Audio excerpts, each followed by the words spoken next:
Hi YouTube! So it is Elizabeth back again with another video for you guys. As some of you may be aware, the first 7 days in August, the 1st through the 7th, are World Breastfeeding Week, which I have sadly missed with this video. And I was hoping to release one during World Breastfeeding Week, but we were in the beach for part of that week, and then before that we were getting ready to go to the beach, and I just didn't have any time to film a video. But at least in the United States, if not globally, I'm not 100% sure, the whole month of August is breastfeeding month, so I didn't miss anything. Even though I kind of didn't, sorry. But this is going to be my 10 things that your labor and delivery nurse wants you to know about breastfeeding. And this might turn into a two-parter video because I have a lot of things to say about breastfeeding. I am very much a breastfeeding advocate. I have breastfed 2 children, one of them till 22 months and one that I am now exclusively pumping for, and he is 9 months old. So I know a lot about breastfeeding from having breastfed myself, that standpoint. I know a lot about breastfeeding from helping hundreds if not thousands of women breastfeed over my nursing career. But I think it's important to note that I am not an international board certified lactation consultant yet. It is something that hopefully is in the works for in the next few years, but I'm not one yet. So everything I say, obviously I have evidence to back up, but at the same time, if you are having issues with breastfeeding, that is who you want to consult, is an international board certified lactation consultant. Or IBCLC, and all of those letters are really important because not all lactation consultants are created equal. An international board certified lactation consultant, one obviously is internationally board certified, but also they are going to be keeping up with the most up-to-date things because they have to do continuing education credits to maintain their certification. They have to retake the certification test, and so that's who you really want to be seeking guidance from, more so than an obstetrician or a pediatrician. Just because they might know some things about breastfeeding, which is fabulous, they are not going to be in the know about everything breastfeeding because they have to be in the know about so many other things. Breastfeeding is not at the forefront of all of their knowledge. So if you are having issues, that is who you want to consult with versus a pediatrician or a obstetrician or somebody who's like a lay person who is a lactation consultant versus an international board certified lactation consultant. Not to say that those people don't know about breastfeeding, but your very best bet is to find somebody who's internationally board certified. So breastfeeding is a biological norm. That is how we were meant to feed our babies, and it is obviously challenging. It does not, just because it's the norm and what we are meant to do does not mean that it does not come without challenges. Because in the grand scheme of things, right, most women are going to be able to breastfeed their babies exclusively with their breast milk, theoretically. Only about 5% of women do not make enough milk for their babies if they are well supported, if everything goes as planned. But the world that we live in now, it is much harder to find support and be supported. When you're going back to work, it's hard to find time to pump. And so this video is not an anti-formula video. I think that's important. I personally am not anti-formula. My personal opinion is it not that that is best, it's not that breast is best, is that breastfeeding is the biological norm. It is what we were created to do, ideally. But not everybody can do it for a myriad of reasons, and it might be that you don't want to breastfeed, that you've had some sort of sexual assault trauma and that breastfeeding is traumatic for you. It might be that you are one of those people who cannot produce enough breast milk. So for whatever reason, if you decide not to breastfeed, that is totally fine, and formula is really a medical marvel, a medical gift to us that we are able to still feed babies and still have them thrive. But breastfeeding is the biological norm, and I know that for so many women, breastfeeding really is the goal. There is this biological drive to want to breastfeed your child, and there's a lot of fear and nervousness around breastfeeding because we hear horror stories about how difficult it is, how people's supply dried up, X, Y, and Z. And I think our biggest issue, at least in America, but probably globally, with the introduction of formula, they used to think, oh, formula is better than breast milk. You know, back in the day, it was like, don't breastfeed, don't breastfeed, don't breastfeed, give formula. We lost a whole generation of women who knew how to breastfeed. So the generation before my generation kind of started breastfeeding again. But I still feel like we have not come back to where we were as far as support for breastfeeding women. And that is something that we need to change. So here's my thing. Formula is fine. Formula, feed your baby formula if that is what you want to do. If you want to breastfeed your baby, let's breastfeed your baby. What I don't want women to feel like is that they are lacking in support in the decision that they choose to make. I do not care how you feed your baby. If you are my patient in the hospital, I will fully support you in whatever way you would like to feed your baby. But I also want to give you the facts about feeding your baby, about what we need to be doing if you want to breastfeed and putting the baby to the breast, or pumping if the baby's not going to the breast. If you want a formula feed, I want to give you tips and tricks to help your milk not come in. But I want you to feel supported fully in whatever decision you have made. And I don't want a decision to be made for you because you were not supported. And so I'm hoping with this video and some of my other videos I'm planning on making this month on breastfeeding, that it will be a little bit of help in supporting you. Knowledge and power and research really help us support our choices and help us figure out what we want to do. So without further ado, that was a super long intro. Hello, I talk way too much. I'm going to cut a lot of that out. Elizabeth, cut a lot of that out, okay? No, nobody needs a 10-minute intro. Without further ado, let's go ahead and talk about the 10 things that your labor nurse wants you to know about breastfeeding. Number 1, colostrum. Colostrum is this amazing milky substance that our breasts start excreting sometimes as early as 16 weeks into our pregnancy. And it is made up of antibodies and immunoglobulins. It is made up of protein. It has a little bit less fat than more mature milk, but it is the perfect substance for your baby when they are first born. And it is going to help your baby maintain its blood sugar. It's going to help your baby get rid of the meconium, which is that first few poops that they're holding on to. And it is what your baby is going to drink in the first few days until your milk comes in. Colostrum is not going to be measured in ounces like breast milk is. Typically, you are making teaspoons of colostrum at a time, a pretty small amount, but because it's so rich in all of these nutrients that baby needs, is exactly what they need to help them grow after delivery and to help sustain them until your mature milk comes in. And that brings us to fact number 2 about breastfeeding that I want you guys to keep in mind. Babies' bellies are about like a little marble. They're just so itty bitty, teeny tiny. They don't need a ton of milk, and your body knows this. So when you're putting baby to the breast and they are suckling and they are swallowing, they are going to be swallowing less often, right? Because that colostrum is a bit thicker. It's going to take about 6 to 8 good, strong sucks using their full jaw to get enough milk in their mouth to swallow. So when they are drinking at the breast, a lot of people are like, well, how can I tell if they're getting enough? What we're going to be doing is we're going to be listening for swallows, which sound like, I'll make the little noise up close to the camera, like a little. Okay, sometimes you can see the swallow down the throat as well, so we're going to be looking for that. And then we are going to be looking for pees and poops. So during all of your breastfeeding career, the very best way to tell that baby is getting enough is 1, by weight gain, and 2, by pees and poops. Once your milk comes in, you should be having 6 to 8 wet diapers a day. And at least in the first 6 weeks, you need to be having a poop a day.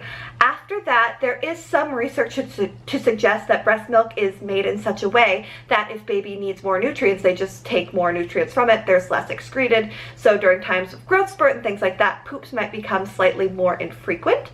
But when they do poop, it's like a giant blowout out the back, often in a swing or a car seat for some reason.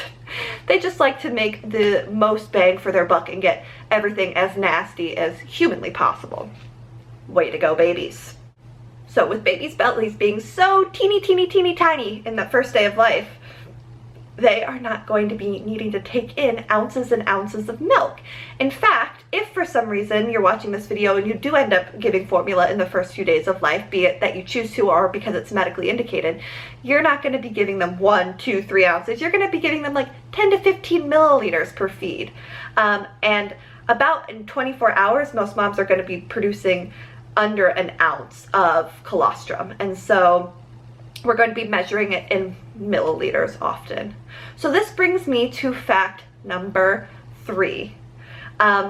If for some reason you are needing to pump for your baby in those first few days of life, you often will not be getting a ton of milk, if any, and that can be so discouraging, especially if you are pumping because you are separated from your baby, because they are in the NICU, under oxygen, or if they are not breastfeeding. So you're going to be pumping for stimulation, and pumping is still super important if the baby is not going to breast in those first few days of life. But it's not abnormal not to be getting anything or just to be getting drops. So right after the placenta detaches, there is a hormone cascade that will have a burst of colostrum, and you'll have them probably get the very most colostrum with that first pump right after you deliver, and then it'll kind of taper off, and then it'll start building back up as your milk comes in. So if you're not getting a lot when you're pumping, do not let that discourage you. That being said, a better way to get milk out than pumping, so we're pumping for stimulation and then hand expressing. You're going to get the very most colostrum out through hand expressing to actually get it out in a spoon or a syringe, something that you can give baby that way.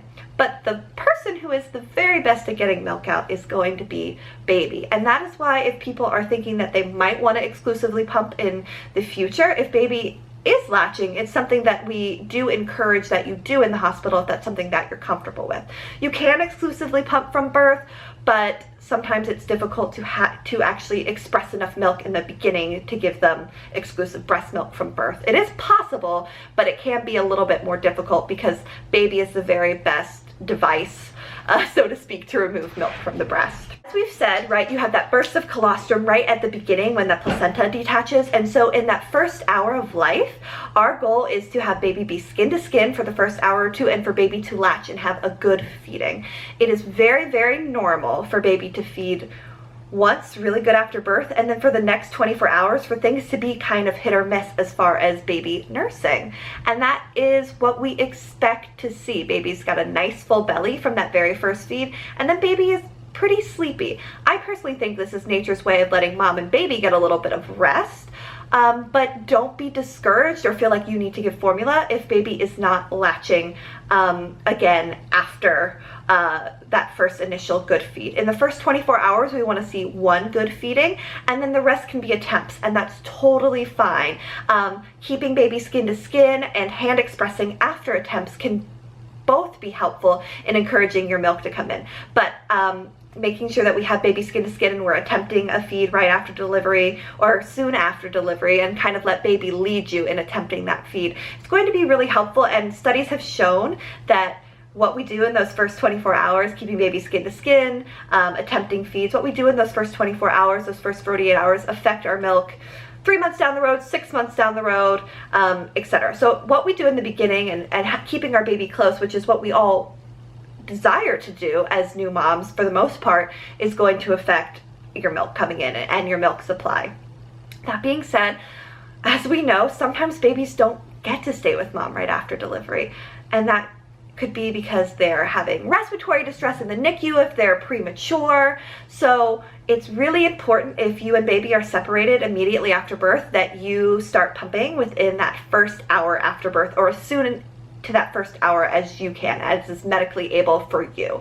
And so most hospitals that are baby friendly or who really support breastfeeding will help you in this endeavor. But if nobody has offered you a pump after baby is born and you are stable, that's definitely something that you need to request, is a hospital grade pump to go ahead and start pumping immediately after baby's born, and that's going to give us the best outcome with our milk supply. So part of the reason I think that in that first 24 hours babies tend to be a little bit sleepy is because of what I like to call the second night fright is about to get crazy up in here. So you guys have had your first 24-hour blissful sleepy baby, and you're like, wow, we made the calmest baby ever. Way to go, partner. High five. And then the second night happens, and that baby is fussy. That baby wants to cluster feed. That baby is fully awake and it is hungry, and it is digesting things for the first time, and now it has gas, and it's like, what is going on? I am unhappy. So I like to tell people, do not judge the personality of your baby until your milk comes in, because that baby is going to be pretty sleepy typically that first 24 hours, and that second night of life they are gonna be crazy. And so just prepare yourselves, get your rest, you know, kick visitors out, have your nurse kick the visitors out if you need to, and prepare yourself so that you guys are ready for that second night of life, for baby to want to nurse a ton and to be fussy and to not want to be put down, and just to know that that's normal, that your baby is not starving, and that everything is going as it should be. Now in the hospital, they are going to be weighing the baby probably once a day. We normally do it kind of after midnight, so technically it's like the next day, every night that they're there. And we do that in the hospital to monitor weight loss. So we expect babies to lose weight after they're born. Bottle babies, so babies who are getting formula exclusively, and babies who are being put to breast exclusively, they're all going to lose weight. And really, when you think about it, it makes sense, because they're getting teaspoons of colostrum, and then they're having these giant sticky meconium nasty poops. So they're going to lose weight, and that's totally normal. We just worry if they lose more than 10% of their birth. So we expect babies to lose weight. There's a little bit of a debate, because we know that when moms get a lot of fluid before delivery, so they've been in labor for a really long time with an epidural and they get fluid, they have a traumatic delivery and they're getting fluid to help resuscitate the baby, or if they end up having a C-section and they've had a lot of fluid, baby's initial weight is going to be higher than their true birth weight. So some people say that you really shouldn't be looking at their birth weight, but not weigh them until they're 24 hours old. Or if they lose a lot of weight in the first 24 hours, a lot of times that's like water weight versus like true weight loss. But kind of the rule of thumb is we don't want babies to lose more than 10% of their birth weight. And that is because little babies have stuff called brown fat, and that makes up about 10% of their birth weight. And this brown fat is pretty fabulous stuff. That is for babies to burn through to maintain their normal body temperature, to maintain their blood sugar, all of those lovely things that they need to do until mom's milk comes in, because nature is amazing and it kind of designed us all to work. Super awesome. Weight loss is normal, and we expect weight loss. We don't expect babies to start gaining weight until mama's milk comes in. Sometimes that happens in the hospital, but for a first-time mom, typically between day 3 and day 5 is when we expect your milk to come in. And you're gonna wake up with your Dolly Parton boobs and take a picture, because they'll never look that good again. An important thing to know about breastfeeding, and something that I think there's a lot of confusion surrounding, is that breastfeeding should not hurt. It shouldn't be toe curling, want to throw the baby across the room hurt.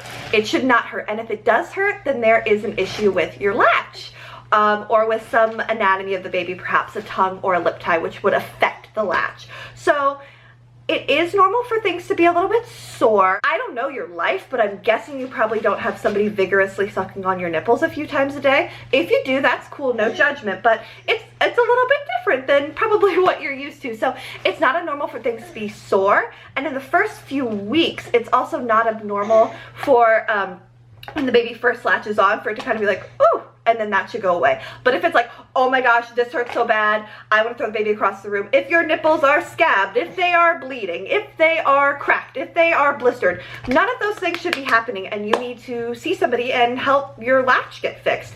Your nipples don't need to toughen up by being blistered and cracked. That is not true. It should not hurt, okay? It might be sore, but it should not hurt, and there is a difference between sore and hurt, in my personal opinion. And everybody's kind of level of discomfort, I think, is different. Some people maybe can tolerate a little bit more of the soreness, but if there is skin breakdown, especially, or bruises or something like that, like, you need to seek help. And don't let a painful latch persist because you're like, oh, the baby's latched, hooray. Because one, they're practicing how to do it wrong.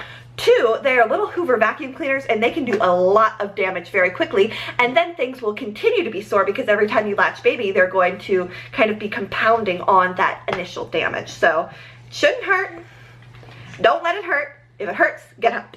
Something else that I kind of want to touch on is schedule feeding. So in the hospital, they will tell you, you know, you want to breastfeed the baby every 2 to 3 hours, 15 minutes off for each breast, blah, blah, blah, blah. Really what that is a guideline and more as a minimum. So until your baby is back to its birth weight, you need to be waking it up every 2 to 3 hours to eat.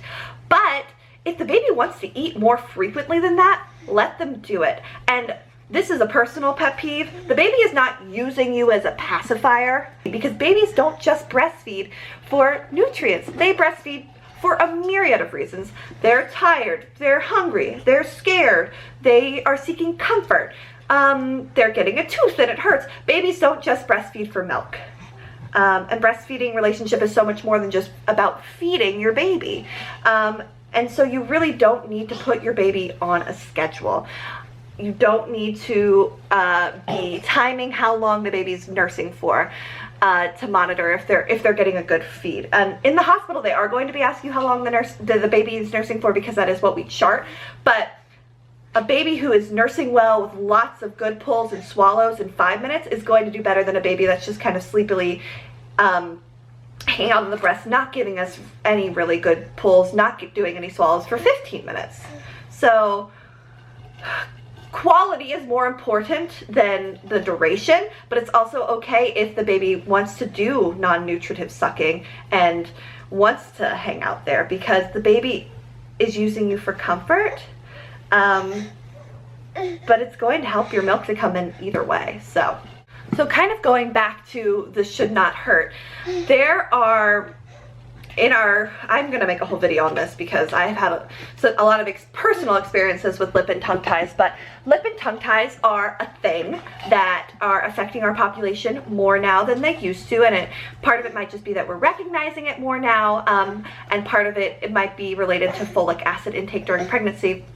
But either way, we're seeing it crop up more now, and we're realizing now that it is an issue that affects breastfeeding.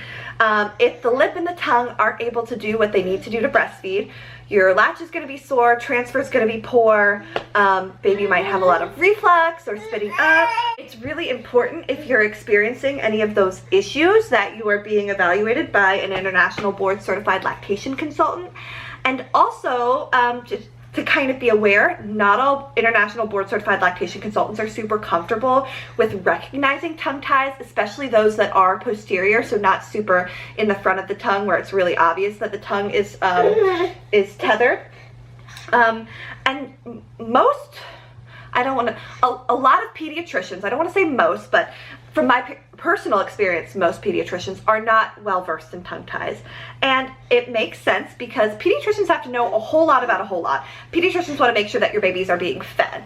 And tongue ties are kind of more of a specialty that a pediatric dentist or an ENT is going to do better. And there are preferred providers for tongue ties, and I will leave the tongue tied website down below where you can find a preferred provider in your area if you are worried that your baby might have a lip or a tongue tie, because the sooner you get those released, the better your breastfeeding relationship will be. And lip and tongue ties affect a lot more than breastfeeding. I don't want to go into this too much, but they affect like your posture, they can affect sleep apnea, they can affect feeding and speech. I mean, it is important to get them taken care of if they are an issue. So just because your pediatrician says that there's not a tongue tie, if you still are having a lot of symptoms and you believe that there is one, it might be worth seeing a preferred provider. Off my tongue tie soapbox. I have a lot of soapboxes. Nipple confusion is another thing that I want to talk about. It's one of those things that I feel like is a little bit of a misnomer. Nipple confusion is a thing in the sense that we would prefer babies to be directly feeding from the breast in the beginning and taking steps if they do need a bottle or they do need supplementation to make sure that they are getting that in the correct way. But it's not so much that babies are confused. Like, a baby knows, hey, this pacifier isn't giving me anything, and they'll spit it out if they want to drink. But when we're helping babies learn how to breastfeed, we're teaching them one way to suck. When you give them a pacifier, when you're giving them a bottle, you're teaching them a third way to suck. It's not that babies are confused about that a pacifier is giving them milk and the mom is not. It's that they're having to learn different ways of sucking. And we want them to really learn how to breastfeed first, if that is our goal. So that is why we prefer if you don't give a pacifier immediately and refrain from giving a bottle for at least the first 2 to 3 weeks. Also with pacifiers, what you want to watch out for, especially in the early days, especially for newer parents, is that you aren't using a pacifier instead of the breast if the baby's actually hungry, right? Because that's going to affect our milk supply. We know that breastfeeding in the very beginning is really important to help our milk to come in, to help establish a good supply for baby.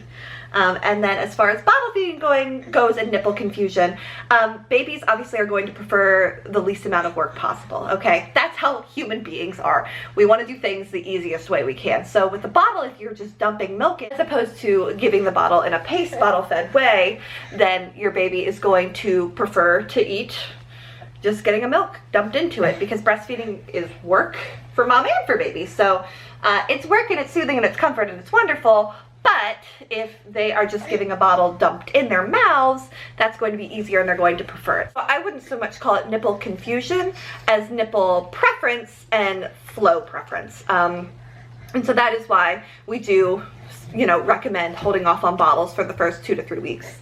Unless medically indicated, or unless you want to give a baby a bottle earlier than that. But if you do, then you want to be practicing paste bottle feeding, and I'm going to do a whole video about going back to work, and I'll talk more about paste bottle feeding in that, but I will leave a YouTube link to a video about paste bottle feeding from somebody else as well.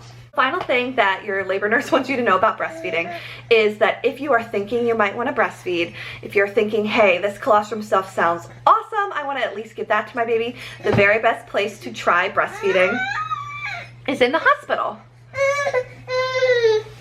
where you have support of labor nurses, you have the support of lactation consultants, and you are just generally, hopefully, going to be really supported in the hospital with breastfeeding goals. And give it a try, see if it works for you, see if it's something that you want to do. You don't have to breastfeed if you don't want to.